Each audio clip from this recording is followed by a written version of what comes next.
You can be on TV as young as I you're am a trying to man look of right many now. What's up faces, with that? Stephen A. It's true. And the crew cut All of side. them handsome, I mean, what's however. up? Okay. All right. I'm not going to comment on your look. Molly, we sorry. Molly. I'm sorry, I don't feel Molly. that way. All good, Max, aging like fine wine. I'm still stuck on the fact that he blamed his wife, but I guess I should move on. Okay, Monday night football here. It's bad. We got a good one, guys. Bucks, Rams. Brady's Bucks are favored by 4.5. You know what? I want to see Tom Brady and the Buccaneers make amends for that, how they got stomped by the New Orleans Saints a few weeks ago. I know that the Rams have a big-time defense. And you know, with Aaron Donald coming your way with Brockers and the crew, along with Jalen Ramsey in that secondary, you've got Antonio Brown, you've got Godwin, you've got Evans, you've got Gronk balling, Brate still there. Let's see what Tom Brady does against an elite defense, because if he can perform well against this Rams defense, I think that's going to be evidence of what they can do come playoff time in the NFC.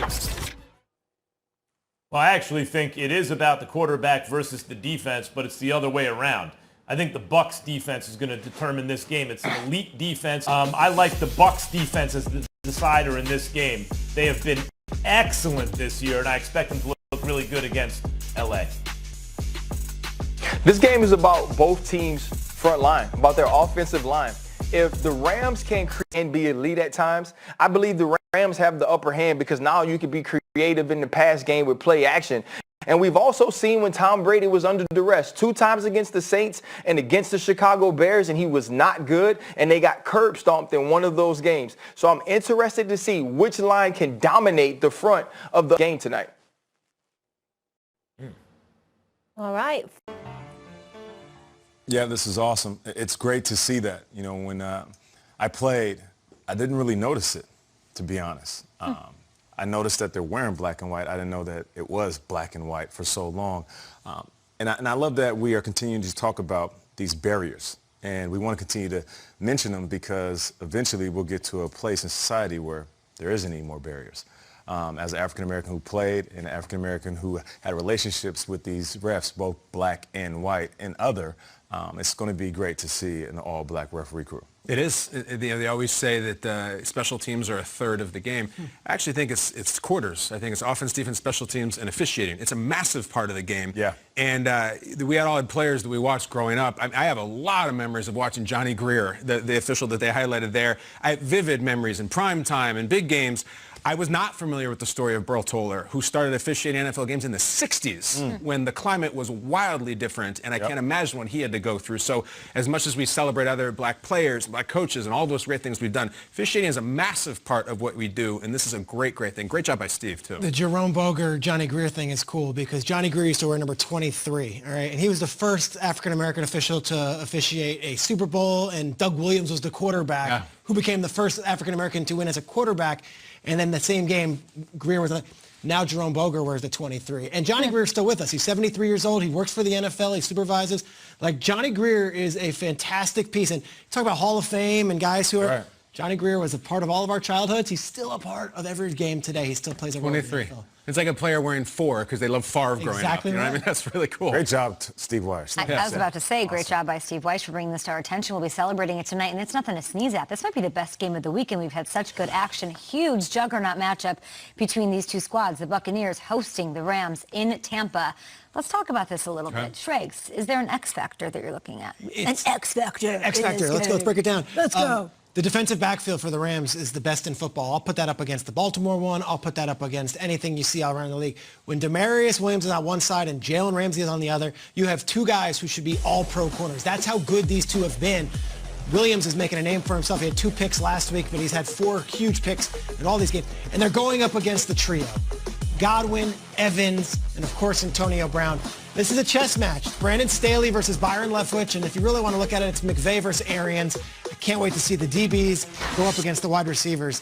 The Rams, I think Darius Williams, you're going to hear his name a lot over the next few weeks. That guy might be an all-pro. It's the wideouts, and he is playing really well, have his hands full. I wonder if Sean McVay still has nightmares about Rob Gronkowski. catching the touchdown, or not the touchdown, inside the goal line in the Super Bowl. It was back and forth, Rams, Patriots, and the Rams defense was playing incredibly. The Patriots can do anything.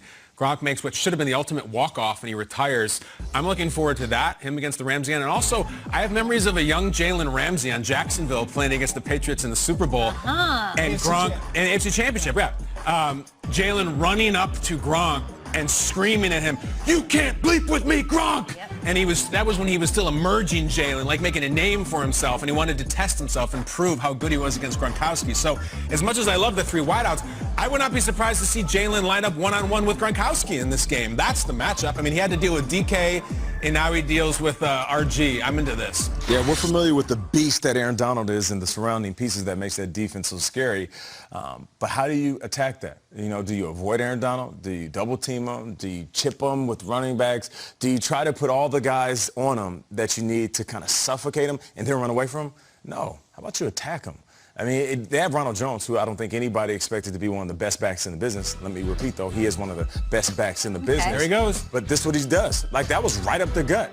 Now, if you want to beat up the bully, you got to go swing at him at recess and be ready for what comes next. So go ahead and poke the bear. If you want to take the steam out of this defense, then attack their biggest strength, which is running right down the middle, run right at Aaron Donald, and see if he can handle that for 4 quarters. It's wild that Tom Brady's the only quarterback that Aaron Donald has faced multiple times and has not sacked at least once. Isn't that kind of wild? Well, yes. It's smart because Tom Brady also knows game planning for Aaron Donald. Don't one-on-one him. If I'm your quarterback, we need multiple dudes in front of him. Yeah, we'll see who gets the best of who. And, you know, Brady's got history with the Rams. He won his first Super Bowl against them. He won his most recent Super Bowl against them. I'm excited for this one, Triggs. McVay's got history with Tampa Bay. Remember, he started his career there and, of course, made all these journeys, and now he goes back into Tampa. Winner of this game, we'll be talking about him tomorrow as right up there with the Saints, right there with the Packers. And loser of this game, got some serious question marks. It's a fun time of year because if you matter, it's time to start mattering. You know, it's not early. It's not the middle of the season. If Tampa is going to be a Super Bowl team or if the Rams are going to be, like, you should look really good tonight. No more of these, like, kinks. We're dealing with adversity. Both these teams should look good. And when we talk about tomorrow in 7A, it's going to be a lot better position when we don't. It's not a playoff game, but it's a setting the stage game for the final 6 weeks. It's big. Really big. And like Peter said, a few weeks into this experiment with Antonio Brown, what is it? What is it going to be? Is it going to be a not New Jersey? Is it going to be one of those things where you remember that one time where Antonio Brown was with the Bucs for 4 weeks? Or is it going to be one of those games? Because let's be very clear. Antonio Brown is still Antonio Brown. He could easily have a 150-yard game and reclaim the top spot as one of the best receivers in the business. Or he can continue to just be a complimentary piece like we've seen over the last few weeks. That's 4-6, my friends, for the New England Patriots. Say what? In a very good AFC, 27-20 Texans. And who speaks afterwards? I think it's Cam Newton. Let's hear from it. I think he was the yodeling game on The Price is Right, people were saying. Go ahead. He's an all-pro, perennial all-pro. He's a defensive player of the year, one of the best players in this generation. So for us, you know, it is what it is. They get paid too, you know. So for us to go against that, I'm not saying we fold up the tent, but at the same time, they're going to make plays just like we're going to make plays. And we just can't get, you know, bent out of shape when that happens. We just got to move on and still be able to move the ball like we did show sometime today, but not enough. So the Patriots are a roller coaster, right? That's what their season is. The Texans find a bright spot on what looks like a lost season. And that, what did you say, 4-6? Yeah. 4-6, that is the worst. That's actually only the first time the Patriots have had a losing record at this point of the season since Belichick's first year in New England, since 2000. Triggs, what did you think of this one? You're talking about the Patriots, and it feels like a lost season at this point. What a shame that the Houston Texans are not a player in the NFL this year. You watched yesterday's game, and I watched most of this game. Deshaun Watson was the best player on the field. He was unbelievable. Remember before the season, we had to pick our MVPs. Kay, you took Russell Wilson. Great idea. Nate, I think you took Patrick Mahomes. I took Dak Prescott. Took Dak Prescott. It's all right. Dak got injured. Yeah. I took Deshaun Watson. And, you know, it feels like what a waste of a pick because this team has just not been relevant.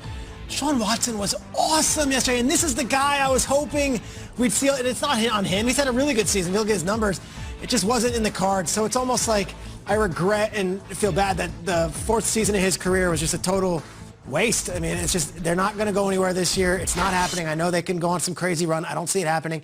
But that guy is so good. And I know he spoke with the owner, Cal McNair, this week, and they had a long talk about the future of the franchise. I'd like to think he has a voice in what they do next, both with coach and potentially with GM, and then maybe getting him some skill players. To trade DeAndre Hopkins away and then see the season be completely lost, what a shame. Deshaun Watson's really good. No doubt about it. In the winner of the "my team's record doesn't reflect how good I am" award is Deshaun Watson. You look at the record and he's just sitting there scratching your head. You said it in the highlight. It wasn't that he was just good and he was a dominant player. He was the perfect quarterback.